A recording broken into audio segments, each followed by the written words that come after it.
자, 여러분 반갑습니다. 건축시공기술사 한 달만 따라해 보시면 합격이 보입니다. 자, 여러분 반갑습니다. 건축시공기술사를 강의하는 전병현입니다. 이번 시간부터 철근 콘크리트 공사입니다. 철근 콘크리트 공사는 여러분들이 아시다시피 그 기술사 시험에 가장 많이 출제되고 있습니다. 그러나 지금까지 해왔던 방식으로 그림 방식으로 하면은 그 교과서적인 기본적인 내용은 아주 쉽게 기술할 수 있습니다. 왜냐하면 단순한 이 그림 하나로 거기에 유추하는 그런 습관을 들이면은 아주 뭐 빠른 시간 안에 그 아이템의 교과서적인 내용은 빨리 기술할 수 있습니다. 그리고 지금까지 각 공법이나 해당되는 내용 문제에 대한 중점 관리 사항을 이렇게 기술하였는데, 현장 경험도 이와 비슷합니다. 내용이 뭐 특별한 것이 아닌데, 그러나 단지 이제 어느 교재에나 다 나오는 기술사 교재의 내용을 조금이라도 벗어나면은 그게 아주 특별한 내용이 아닐지라도 후한 점수를 받을 수가 있습니다. 그러니까 제가 주는 그 요약집 빈칸에 메모를 한두 개 이렇게 두기만 해도 남들과 다른 차별화 답지를 만들 수가 있습니다. 이제 철근 콘크리트 공사도 공부해 보도록 하겠습니다. 자, 이번 시간부터 철근 콘크리트입니다. 철근 콘크리트는 내용이 많기 때문에 우선 철근 및 거푸집을 별도로 수업을 좀 하도록 하겠습니다. 자, 철근 거푸집의 첫 번째 수업, 철근 공사 시 피복 두께 목적과 유지 방안에 대해서 기술하시오. 자, 먼저 철근의 표시 방법. 과거에는 강도 같은 경우를 색상으로 구분을 하였는데, 지금은 가장 앞에 것은 이제 용접용이고, 점이 없을 때는 용접용이 아니다, 이렇게 보시면 되고, 요거는 이제 이 원산지죠. 한국 같은 경우는 이제 K, 혹시 KS 뭐 이렇게 표시를 합니다. 그리고 요거는 제조사명입니다. 제조사 회사 이름을 기록하고, 여기는 이제 철근의 굵기 13mm 같으면 13, 뭐 19mm 같으면 19, 그리고 요거는 강도를 이렇게 점으로 표시합니다. 요 아래에 있는 것과 같이 점으로 표시하는데, 실질적으로 요 사이는 또 이렇게 뭐 SD 600 같으면 이렇게 점으로 4개 하는 것보다는 요 숫자 6으로 표시하는 경우도 많습니다. 요거는 참고적으로 아시면 되겠습니다. 자, 답안은 첫째 이제 문제와 관련되는 피복 두께 목적 그리고 유지 방안을 중심으로 기술을 당연히 해야 됩니다. 그래서 피복 두께의 목적 그리고 피복 두께의 유지 방안, 뭐 그리고 이런 이제 아이템 같은 경우에는 가장 교과서에 어느 교과서에 나오는 내용이라도 관계없이 이렇게 빠르게 기술할 수 있어야 됩니다. 그래서 여기에도 뭐 8가지 사항을 빠르게 기술할 수 있는 방법은 단 하나의 그림으로 유지 방안을 다 기술하는 겁니다. 자, 뭐 여기에 이제 일반적으로 기술사 시험은 1교시, 2교시, 3교시, 4교시 다 채점자가 다른 교수님이 오십니다. 그러니까 이런 예를 들어서 2교시 수업이다. 그러면은 요 하나의 그 4문제 중에 하나는 뭐 개요 대신에 피복 두께에 대한 기본사항에서 이렇게 적을 수도 있고, 결론 대신에 맺은말 이렇게 해서 네 문제 중에 하나 정도는 약간 틀을 다르게 하는 방법도 있고, 자, 답안 차별화도 중점 관리사항, 그리고 현장 경험, 이러한 것들도 마찬가지입니다. 이 많은 내용을 차별화하는 것이 아니라 내가 현장 경험을 했던 것 한두 가지를 다른 틀의 어떤 답안을 기술하면은 점수가 좋게 나올 수가 있습니다. 현장 중점 관리 사항도 마찬가지입니다. 자, 여기에 시공 경험상 부실 사례 이렇게 해서 내용을 꼭 어떤 틀에 잡힌게 하는 것보다도 서술식으로 좀 그림도 하나 정도 이렇게 삽입하는 것이 참 좋습니다. 일반적으로 이제 틀을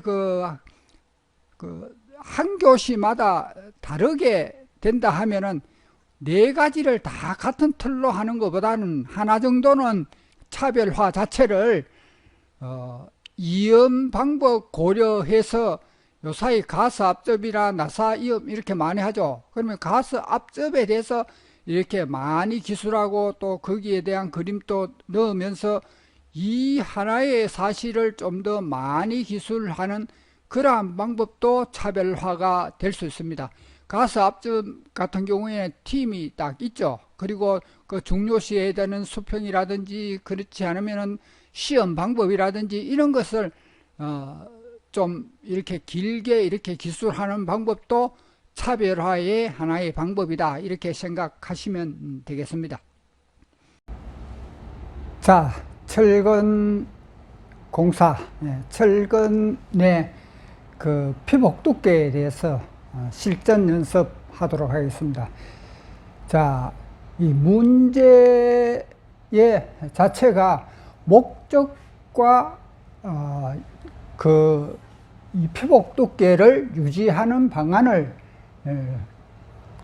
기술하시오, 이렇게 되어 있습니다. 피복 두께라는 것이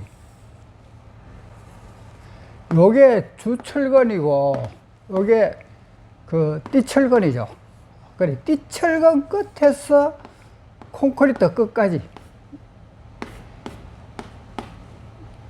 다시 말해서 이 철근, 주철근을 기준으로 하는 것이 아니고 가장 철근의 끝에서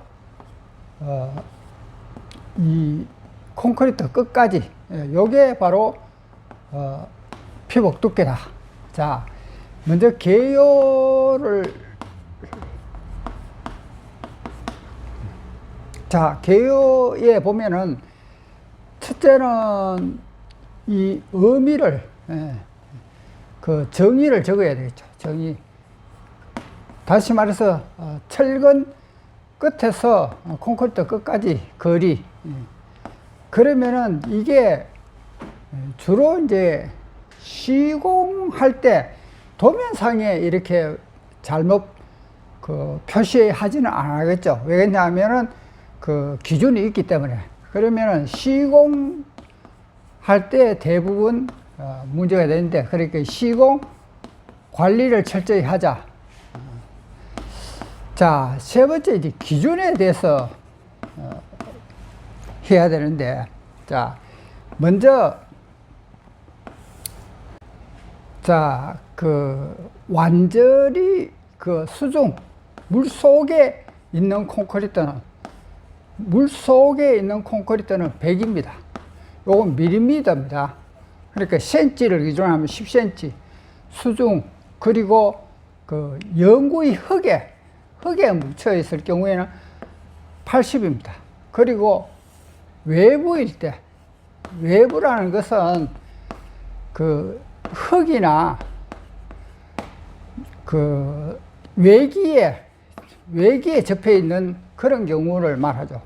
그랬을 때는 이 철근 크기에 따라 D16 이하, D25 이하, D29 이상, 이럴 때는 40, 50, 60 이렇게 됩니다. 그 다음에는 이제 내부죠. 내부 흙이나 외기에 접하지 않은 경우, 요럴 때는 이제 대표적인 그 보하고 기둥 같은 경우에는 4cm, 40, 그리고 슬라브는 20. 그런데 슬라브도 40이 되는 경우가 있는데, 이런 것은 그 철근의 굵기가 D35를 초과할 경우에. 근데 건축공사에 벽체나 슬라브나 벽체가 D35짜리를 건축공사에는 사용하지 않죠. 그래서 슬라브와 그 벽은 20이고 보기둥은 피복 두께가 40이다. 그러니까 요거는 이제 최소한의 그 암기를 좀 해야 될 사항이다, 이렇게 보시면 되고, 피복 두께의 목적, 요거는 이제 가설공사에 한번 한 적이 있는데, 어떤 그 우리가 첫자 두 문자를 이렇게 암기하는 것은 어리석다 했습니다. 기억나신지 모르겠습니다만, 가설공사 할 때에 그 가설공사 하는데 기본 방향 또는 뭐 고려사항으로 본공사, 조경반 의미가 있죠. 가설공사 하는 데는 본공사도 시작 안 했는데 조경반이 들어오면 안 된다. 이건 의미가 있으니까 외우기가 쉽죠. 그래서 본공사에 지장이 없도록 본공사의 그 공정에 맞게, 그리고 이 조는 조립 회체가 쉽게, 요거는 경량화, 강경화, 반복 사용하는 그게 요건이다, 이렇게 보시면 되겠습니다. 근데 요것도 이제 부부 내내 쉬고, 자, 철공공사를 하게 되면은 하도급업체 사장 기준으로 봐서 이제 직원들은 뭡니까? 그 퇴근 시간이 일이 땡 하면은 무조건 퇴근하죠.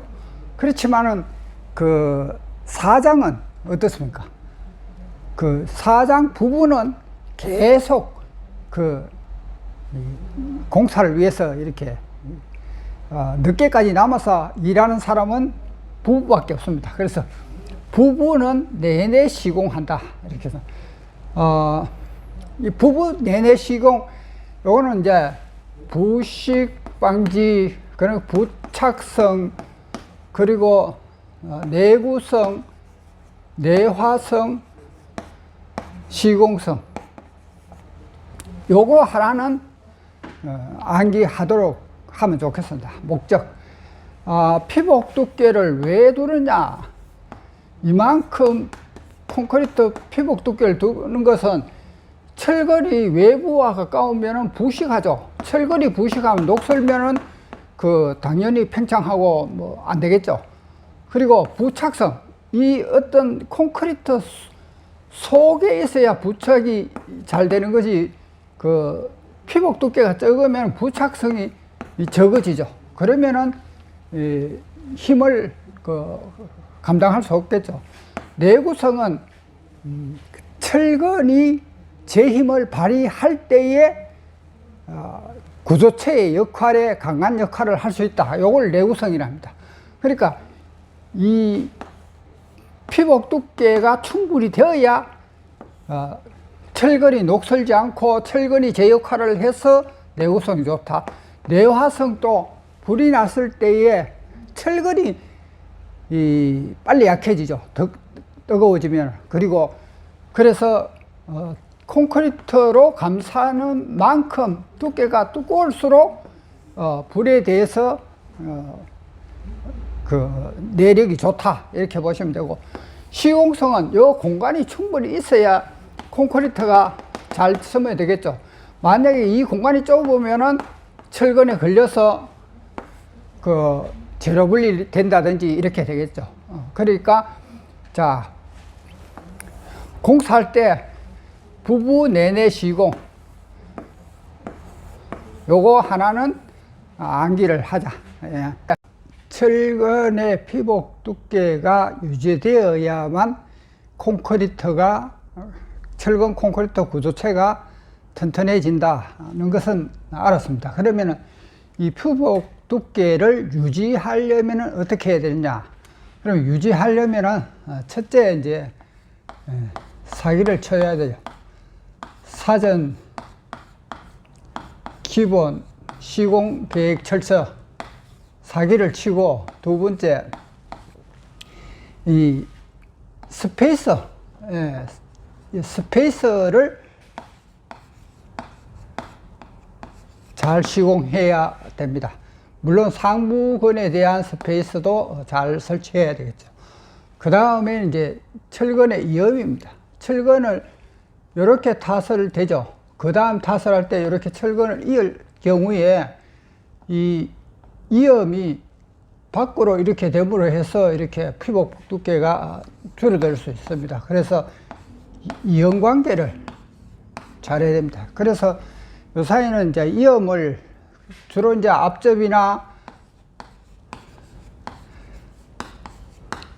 그 나사나 뭐 슬리브나 뭐 이런 방식으로 피복 두께 유지를 위해서 이렇게 합니다. 그리고 네 번째는 이 상부 철근에 대해서 일정한 두께가 타설되어야 되기 때문에 탓을 할 때 여기에 표시를, 높이 표시를 해줘야 됩니다. 그래서 표시를 하는데 주로 뭐 끈으로 묶거나 스프레이로 표시를 해야 요 높이에 대한 그 상부근에 대한 피복 두께가 유지됩니다.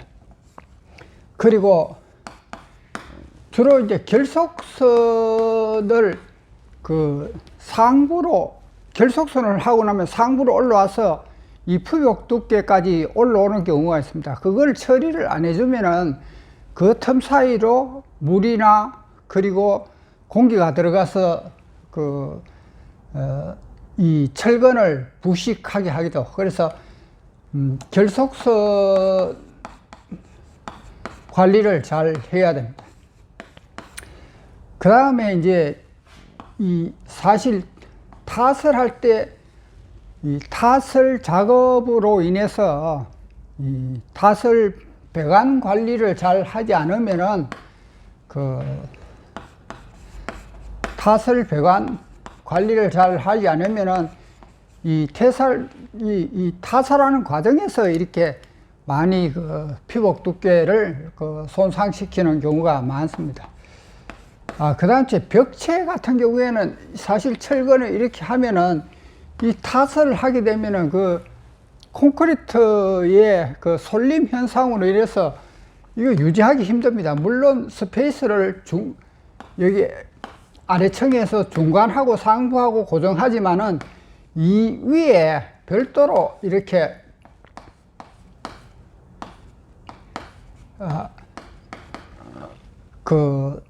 이렇게 잡아주는 그 벽 같은 경우나 기둥 같은 경우는 고정 철근에 잘 시공을 해야 움직이지 않습니다. 그 다음에 이제 하는 것이 다음 시간에 배우는 프리페버.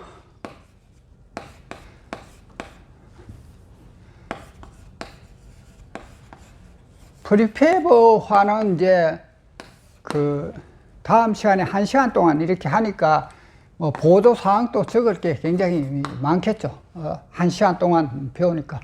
요거는 이제 공장에서 기둥을 만들어서 이렇게 설치하면은 이 공장에서 만들기 때문에 치수가 일정하겠죠. 보 같은 경우에도 공장에서 만들어 오면 아주 치수가 정확하겠죠. 그러면 피복 두께가 유지하기가 쉽다. 그럼 요 그림을 통해서 차례대로 암기하면 되겠습니다. 그래서 요 그림 하나로 요걸 찾아내는 게 이게 가장 빠른 방법이다, 이렇게 생각하시면 되겠습니다. 그 다음에 이제 차별로화 할 때는 예를 들어서 이번 시간에는 그러면 시공 경험에 대해서 뭐 얘기하자면은 그 벽체 같은 경우에 이 슬리브 같은 경우에는 이 플라스틱 슬리브를 이렇게 세로로 이렇게 세워야 됩니다. 세로로 이렇게 세워야 되는데, 이렇게 가로로 세우면은, 가로로 하면은 이 아래 부분이 철근에 공실이 생깁니다. 공실이 생기면은 뭐 안 되겠죠. 그런 경우가 있고, 이 특별히 매트 기초 같은 경우에 이 아래에 뭐 벽돌로 스페이스를 사용하는데, 이거는 안 됩니다. 벽돌 강도는 8A이고, 이 아무리 그래도 기초가 아무리 뭐 저층이라도 21A는 할 거고, 보통 24A는 하잖아요. 그럼 차이가 많죠. 그러니까 균열이 발생하죠. 그 다음에 이제 뭐 예를 들어서 뭐 후속 작업 이렇게 하면은, 후속 작업으로 인해서 뭐 전기나 뭐 기계 설비 소방이나 뭐 이런 후속 작업을 통해서 이렇게 많이 슬라브 철근은 사실 10mm를 사용하는 경우가 많습니다. 그래서 이 휘어지는 경우가 많은데, 그것을 마지막 타설 전에는 손을 봐야 되고, 그리고 창문이나 전기항 같은 경우에 이제 보조 철근이 있습니다. 그러면 이 벽체는 이 두께가 2cm를 했죠. 근데 보강근을 여 위에 이렇게 별도로 이렇게 설치하기 때문에 이 피복 두께가 모자라는 경우가 많이 있습니다. 그래서 뭐 이러한 것을 자유롭게 이 나열식으로 해도 되고, 안 그러면 나중에 내진 구조에 대해서 배웁니다. 내진 구조. 내진 구조 하나 갖고 이 철근에 대해서 이렇게 시공 경험상 내진 구조에 대해서 일반 노동자들은, 직접 일하는 노동자들은 여기에 대한 감각이 없기 때문에 많이 실수를 합니다. 그러한 내용을 집중적으로 적어줘도 된다, 이렇게 생각하면 되겠습니다.